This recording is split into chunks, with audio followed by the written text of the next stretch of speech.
दोस्तों आइए जानते हैं रावण का जन्म और राम से युद्ध की पूरी कहानी। दोस्तों आपको बता दे कि यह शिव पुराण कथा का 12वां एपिसोड है। तो चलिए शुरू करते हैं। रावण की कहानी हिंदू ग्रंथ रामायण से जुड़ी है। यह कथा धर्म, भक्ति, अधर्म और मोक्ष के गूढ़ रहस्यों को समेटे हुए है। रावण का जन्म ऋषि विश्रवा और राक्षसी कैकसी के पुत्र के रूप में हुआ था। उनके 3 भाई कुंभकर्ण, विभीषण और अहिरावण और एक बहन शूर्पणखा थी। वंश और शक्ति रावण पुलस्त्य ऋषि के वंशज थे, जो ब्रह्मा के पुत्र थे। वह जन्म से ब्राह्मण और कर्म से राक्षस था। उसने घोर तपस्या करके भगवान ब्रह्मा से अमरत्व के वरदान सहित कई शक्तियां प्राप्त कीं। स्वर्ण नगरी लंका का राजा रावण ने अपने भाई कुबेर को हराकर लंका पर अधिकार कर लिया। वह महान शिव भक्त था और उसने शिवलिंग को उठाने का प्रयास किया था, जिससे उसे अतुलनीय शक्ति प्राप्त हुई। उसने अपने 10 सिरों और 20 भुजाओं के कारण दशानन नाम पाया।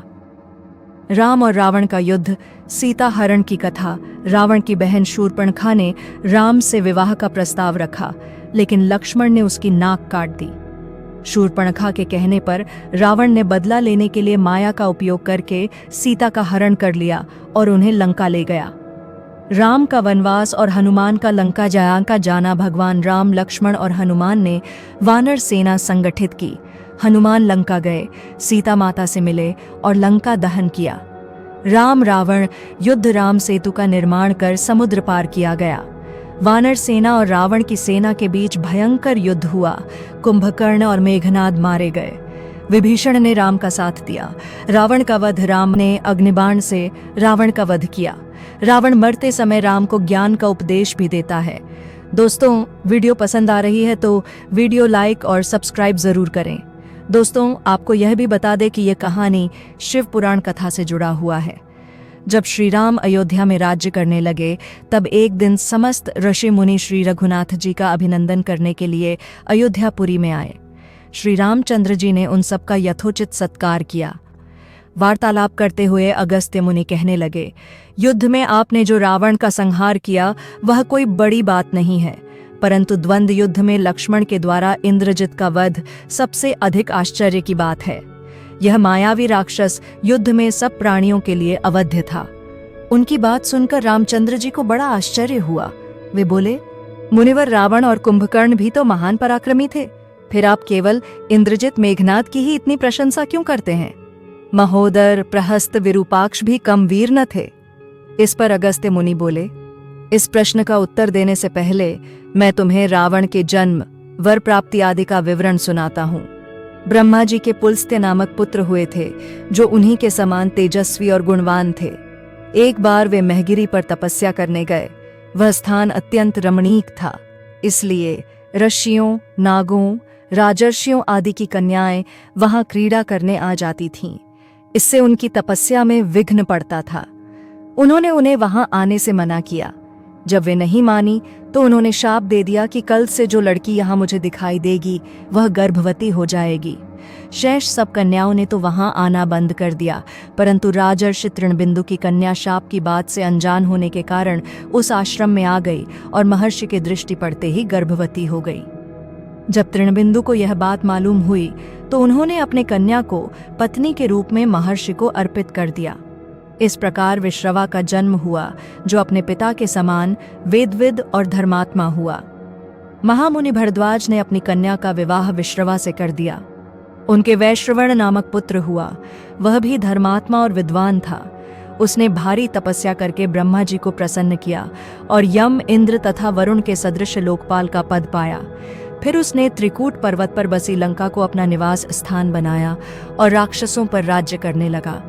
श्री राम ने आश्चर्य से पूछा, तो क्या कुबेर और रावण से भी पहले लंका में मांसभक्षी राक्षस रहते थे? फिर उनका पूर्वज कौन था? यह सुनने के लिए मुझे कौतूहल हो रहा है। तब अगस्त्य जी बोले, पूर्व काल में ब्रह्मा जी ने अनेक जल जंतु बनाए और उनसे समुद्र के जल की रक्षा करने के लिए कहा। तब उन जंतुओं में से कुछ बोले कि हम इसका रक्षा करेंगे और कुछ ने कहा कि हम इसका यक्षण पूजा करेंगे। इस पर ब्रह्मा जी ने कहा कि जो रक्षण करेगा वह राक्षस कहलाएगा और जो यक्षण करेगा वह यक्ष कहलाएगा। इस प्रकार वे दो जातियों में बांट गए। राक्षसों में हेति और प्रहेति दो भाई थे। प्रहेति तपस्या करने चला गया, परंतु हेति ने भया से विवाह किया, जिससे उसके विद्युत्केश नामक पुत्र उत्पन्न हुआ। विद्युत्केश के सुकेश नामक पराक्रमी पुत्र हुआ। माल्यवान, सुमाली और माली नामक 3 पुत्र हुए। तीनों ने ब्रह्मा जी की तपस्या करके यह वरदान प्राप्त कर लिए कि हम लोगों का प्रेम अटूट हो और हमें कोई पराजित न कर सके। वर पाकर वे निर्भय हो गए और सुरों असुरों को सताने लगे। उन्होंने विश्वकर्मा से एक अत्यंत सुंदर नगर बनाने के लिए कहा। इस पर विश्वकर्मा ने उन्हें लंकापुरी का पता बताकर भेज दिया। वहां वे बड़े आनंद के साथ रहने लगे। माल्यवान के वज्रमुष्टि, विरूपाक्ष, दुर्मुख, सुप्तघ्न, यज्ञकोप, मत्त और उन्मत्त नामक 7 पुत्र हुए। सुमाली के प्रहस्त्र, अकंपन, विकट, कालिकामुख, धूम्राक्ष, दंड, सुपार्श्व, संघनादे, प्रधस एवं भारकर्ण नाम के 10 पुत्र हुए। माली के अनल, अनिल, हर और संपाति नामक 4 पुत्र हुए। ये सब बलवान और दुष्ट प्रकृति होने के कारण ऋषि मुनियों को कष्ट दिया करते थे। उनके कष्टों से दुखी होकर ऋषि मुनिगण जब भगवान विष्णु की शरण में गए तो उन्होंने आश्वासन दिया कि हे ऋषियों, मैं इन दुष्टों का अवश्य ही नाश करूंगा। जब राक्षसों को विष्णु के इस आश्वासन की सूचना मिली तो वे सब मंत्रणा करके संगठित हो माली के सेनापतित्व में इंद्रलोक पर आक्रमण करने के लिए चल पड़े। समाचार पाकर भगवान विष्णु ने अपने अस्त्र शस्त्र संभाले और राक्षसों का संहार करने लगे। सेनापति माली सहित बहुत से राक्षस मारे गए और शेष लंका की ओर भाग गए। जब भागते हुए राक्षसों का भी नारायण संहार करने लगे तो माल्यवान क्रुद्ध होकर युद्ध भूमि में लौट पड़ा। भगवान विष्णु के हाथों अंत में वह भी काल का ग्रास बना। शेष बचे हुए राक्षस सुमाली के नेतृत्व में लंका को त्याग कर पाताल में जा बसे और लंका पर कुबेर का राज्य स्थापित हुआ। अब मैं तुम्हें रावण के जन्म की कथा सुनाता हूँ। राक्षसों के विनाश से दुखी होकर सुमाली ने अपनी पुत्री कैकसी से कहा कि पुत्री, राक्षस वंश के कल्याण के लिए मैं चाहता हूँ कि तुम परम पराक्रमी महर्षि विश्रवा के पास जाकर उनसे पुत्र प्राप्त करो। वही पुत्र हम राक्षसों के देवताओं से रक्षा कर सकता है। अगस्त्य मुनि ने कहना जारी रखा। पिता की आज्ञा पाकर कैकसी विश्रवा के पास गई। उस समय भयंकर आंधी चल रही थी। आकाश में मेघ गरज रहे थे। कैकसी का अभिप्राय जानकर विश्रवा ने कहा कि भद्रे, तुम इस कुबेला में आई हो। मैं तुम्हारी इच्छा तो पूरी कर दूंगा, परंतु इससे तुम्हारी संतान दुष्ट स्वभाव वाली और क्रूर कर्मा होगी। मुनि की बात सुनकर कैकसी उनके चरणों में गिर पड़ी और बोली कि भगवान, आप ब्रह्मवादी महात्मा हैं। आपसे मैं ऐसी दुराचारी संतान पाने की आशा नहीं करती, अतः आप मुझ पर कृपा करें। कैकसी के वचन सुनकर मुनि विश्रवा ने कहा कि अच्छा, तो तुम्हारा सबसे छोटा पुत्र सदाचारी और धर्मात्मा होगा।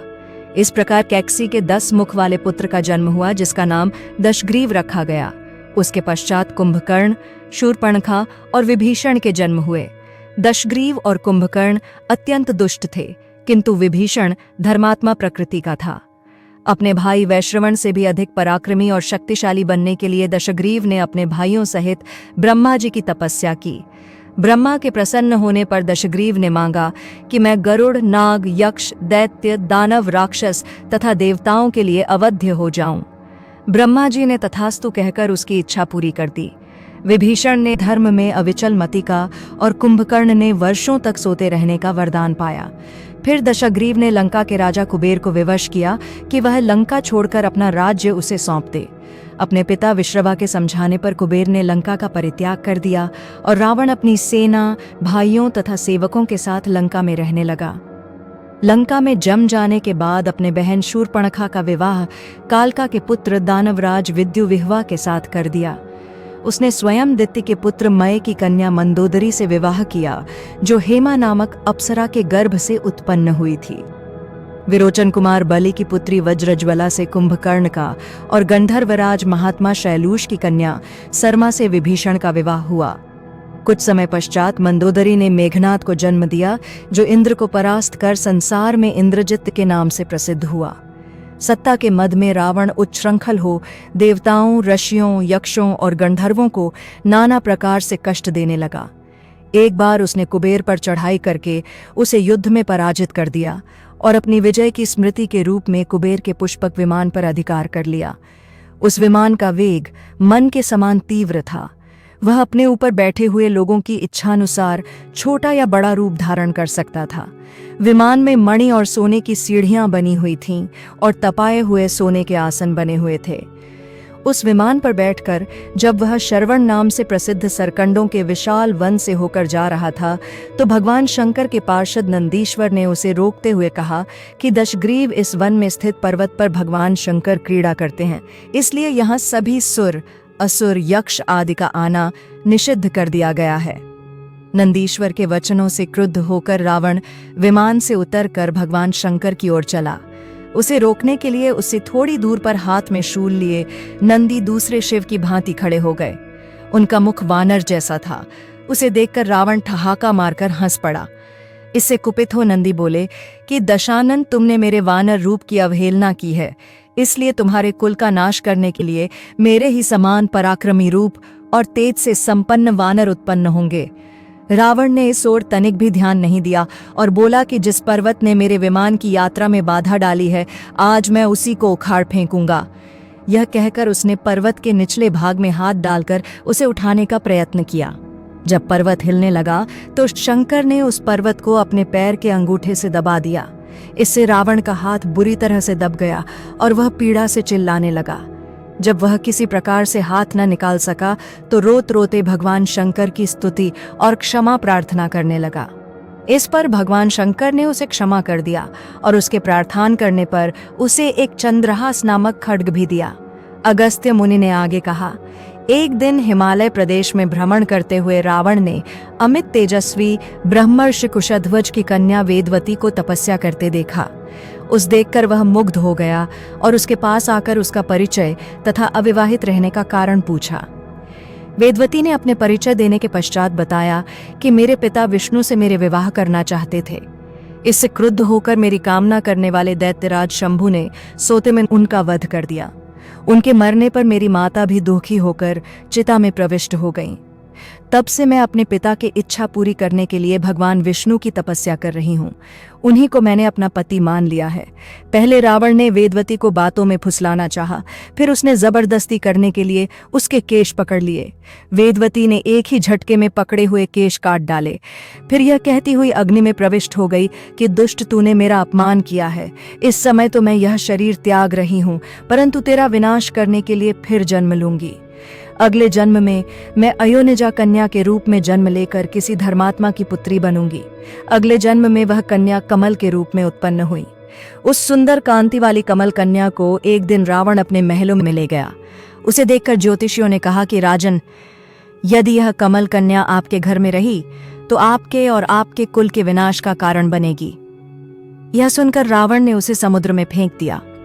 वहां से वह भूमि को प्राप्त होकर राजा जनक के यज्ञ मंडप के मध्यवर्ती भूभाग में जा पहुंची।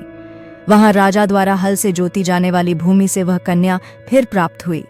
वही वेदवती सीता के रूप में आपकी पत्नी बनी और आप स्वयं सनातन विष्णु हैं। इस प्रकार आपके महान शत्रु रावण को वेदवती ने पहले ही अपने शाप से मार डाला था। आप तो उसे मारने में केवल निमित्त मात्र थे। अनेक राजा महाराजाओं को पराजित करता हुआ दशग्रीव इक्ष्वाकु वंश के राजा अनरण्य के पास पहुंचा, जो अयोध्या पर राज्य करते थे।